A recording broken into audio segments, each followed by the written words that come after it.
غیبت میں منتظر ہیں امام زمان بھی،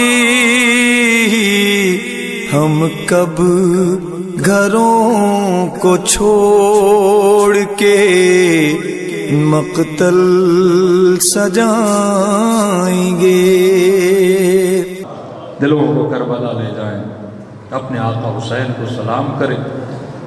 کل ایک واقعہ میں نے بتایا تھا امام کے سلام کا، آج ایک اور واقعہ سنیں۔ ایک مومن امام کی خدمت میں آتا ہے، کہتا مولا مجھے یہ لگتا ہے کہ میں منافق ہوں۔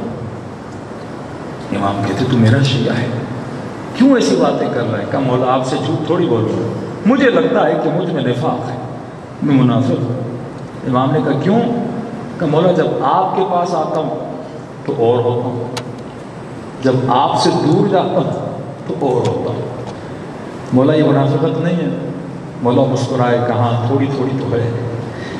جب آپ کی محفل میں بیٹھتا ہوں میرا کردار اور ہوتا ہے، یعنی ایسے جب مومن مجلس میں آتا ہے کتنا شریف ہو کے بیٹھ جاتا ہے، اور گھر میں جاتا ہے تو کیسا ہوتا ہے؟ مولانا سے ملتا ہے، السلام علیکم مولانا کیسی طبیعت ہے، بیوی سے کیسے بات کرتا ہے۔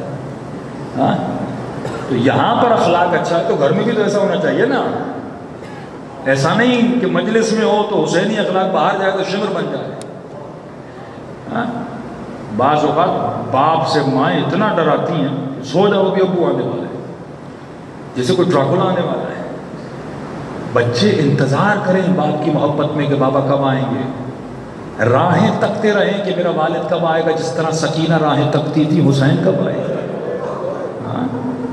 ایسا کردار ہونا چاہیے، عورتوں کا ایسا کردار ہونا چاہیے، ماؤں بہنوں کی ایسا اخلاق، گھروں کو اخلاق اہل بیت سے منور کریں، لیکن نہیں ہے۔ امام فرماتے ہیں بدترین انسان وہ ہے، بدترین اس کائنات کی مخلوق کا انسان وہ ہے جس کی زبان سے لوگ ڈرے، اس کے اخلاق سے لوگ تنگ ہو، اب کچھ کہے گا، اب کچھ باتیں کرے گا، یعنی تنگ ہو جائے، یہ کچھ بات کر دے گا، دور ہو جاؤ اس سے۔ اور بہترین انسان وہ ہے جس کے بات کرنے سے لوگوں کو سکون ملے کہ یار یہ تو باتیں کرتا ہی رہے، اتنی اچھی باتیں کرتا ہے۔ تو کہتا ہے مولا جب آپ کی محفل میں آتا ہوں بہت اچھا ہوتا ہوں، جب آپ کی محفل سے جاتا ہوں تو مولا پھر زمانے کے رنگ میں رنگ جاتا ہوں، میں منافق ہوں مولا۔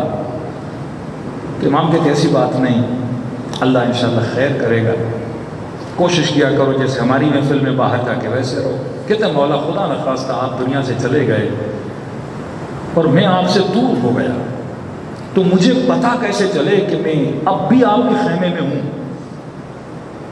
ایسا تو نہیں کہ میں آپ کے خیمے سے بہت دور نکل گیا، کوئی نشانی، کوئی سائن بتائیے تاکہ مجھے پتہ چلے یہ ہمارے لیے ہے، کہ ہمیں پتہ چلے۔ امام زمانہ کو ہم نہیں دیکھ رہے، ہم مولا سے جا کر پوچھیں مولا ہم آپ کے خیمے میں ہیں کہ نہیں ہیں، امام زمانہ ہم آپ کے شیعہ ہیں کہ نہیں ہیں، مجھے کیسے پتہ چلے میں نفاق میں ہوں یا ایمان میں ہوں؟ تو امام نشانی بتاتے ہیں، فرمائے ہاں ایک نشانی ہے، اگر وہ علامت تمہارے وجود میں ہو تو سمجھ جانا ابھی تک ہمارے خیمے میں ہو۔ مولا وہ کون سی نشانی ہے؟ فرمائے جب بھی پتہ کرنا ہو کہ اس وقت تمہاری کیفیت، حالت کیا ہے، تو ہمارے خیمے میں ہے کہ نہیں ہے، تو ہمارے لشکر میں ہے کہ نہیں ہے، یا کہیں تو بہت دور جا چکا ہے کہ واپسی بہت مشکل ہے، مولا کیسے پتہ چلے؟ فرمایا ایک کام کرنا، میرے دادا حسین کو سلام کرنا، میرے حسین کو سلام کرنا، کربلا کے شہداء کو سلام کرنا، ہماری سکینہ کو سلام کرنا، میری پھوپھی زینب کو سلام کرنا۔ کہ بولا سلام کروں؟ ہاں سلام کرنا، اور سلام کرنے کے بعد اگر رونا آ جائے، یہ دل ٹوٹ جائے تو سمجھ جانا تو ہمارے خیمے میں ہے، لیکن قساوت اتنی ہو کہ حسین کی شہادت کو سن کے بھی رونا نہ آئے، شقاوت اتنی ہو کہ کربلا کو سوچ کے بھی دل نہ ٹوٹے، تو سمجھنا اس دل میں قساوت آ گئی، یہ دل کالا ہو گیا اور ہم سے بہت دور ہو۔ تو ایمان کی نشانی حسین پر گریا ہے، ایمان کی نشانی ہی گریا ہے۔